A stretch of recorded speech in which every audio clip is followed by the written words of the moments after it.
jūsų paklausti panašaus klausimo, tarp kitko.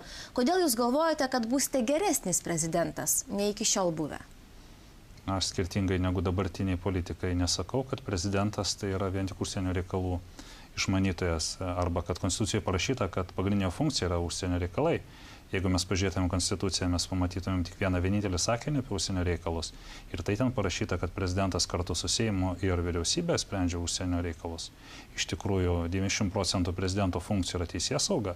Prezidentas skiria daugumą atrodo, daug dėmesio skiria teisėsaugai. Gal pati teisėsauga nelabai nori reformuotis? Kuria prasme skiria, kad pakelia ragelį ir paskambina FNTT vadovui Gailiui, liepia atleisti jo pavaduotoją? Pakeitė kai kuriuos vadus, beveik visų teisėsaugos institucijų vadus, kai kuriuos sėkmingai, ir paskutinėje kalboje Seime tais vadais skundėsi, tarsi ne jinai būtų jos paskirusi. Bet aš noriu grįžti prie to, kaip jinai telefonu pakeitė ne jai pavaldo asmenį. Jinai pakeitė FNTT vadovą, kuris yra skirtas vyriausybės, ir pakeitė tik todėl, kad jis atsisakė atleisti Giržadą, kuris jau buvo užšiopęs, kasgi iš tikrųjų nutekino. Ar jinai pakeitė, ar vidaus reikalų ministras pakeitė? Vidaus reikalų ministras prisipažino, o jinai pati padarė. Bet jisai padarė. Jinai padarė pareiškimą, kad vidaus reikalų ministras yra ne prie ko. Bet gerai, mes galime toliau leistis į tos vidaus politikos vandenis, bet iš tikrųjų jūs buvote iki dalyvavimo prezidento rinkimuose Tėvynės sąjungos narys ir net susipykote su partija, trenkėte duris ir pradėjote atskirą savarankišką politinę kampaniją. Ar buvo verta tuomet būti Tėvynės sąjungoje tiek metų, jeigu nieko negalėjote pakeisti? Aš nesusipykau, aš nusivyliau. Prieš 15 metų tai buvo dora sąžininga partija, žmonės siekė bendrojo gėrio ir stengiasi, kad Lietuvos žmonėms būtų geriau.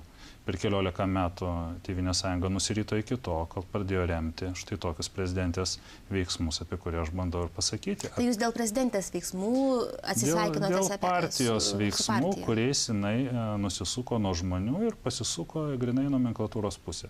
Gerai, o jeigu jūs netgi neatsisveikinote su šitą partiją, su Tėvynės sąjunga, net tada, kai tam tikrą prasme rėmėte Neringos Venckienės judėjimą?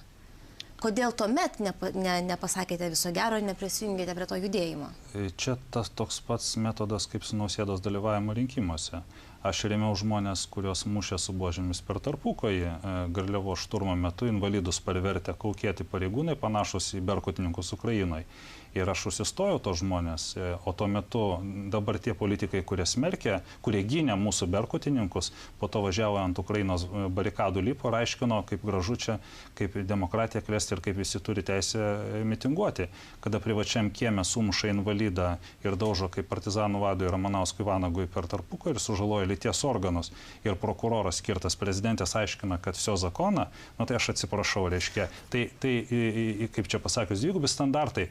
Ukrainoje mes liaupsiname demokratiją, o čia mes nematome, kada mūsų teisėsaugos pareigūnai žaloja žmonės ir dangsto visi teisėsaugos pareigūnai skirti prezidentės. Gerai, ponia Puteikį, kaip tuomet paaiškinti, kodėl Venckienė tiek subūrusi savo šalininkų pabėgo iš Lietuvos ir nuvylė tuos, kurie ją tikėjo, nes žmonės yra nusivylę.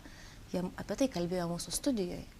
Aš manau, kad Venckienė išsigando to vaizdo, kurį jinai matė savo kieme.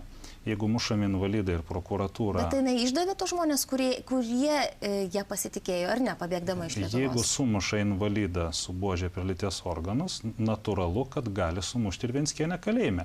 Jeigu Kusaitę basom kojam per balą be bato atveda pas prokurorą Laucių ir jisai to nemato, o aukštesni prokurorai aiškina, kad viso zakona ir po to ją tardo FSB karininkai, kada Lietuvos prokurorai dirba Rusijos spectarnybom ir Lietuvos politikai, skaitant Tėvynės sąjungą, apsimeta, kad to nemato, be abejo, kad aš nusiviliu partiją, nusiviliu prezidentę. Bet ar reiškia, kad ir jūs pabėgsite iš Lietuvos išsigandęs, ar mums visiems reikia bėgti iš Lietuvos?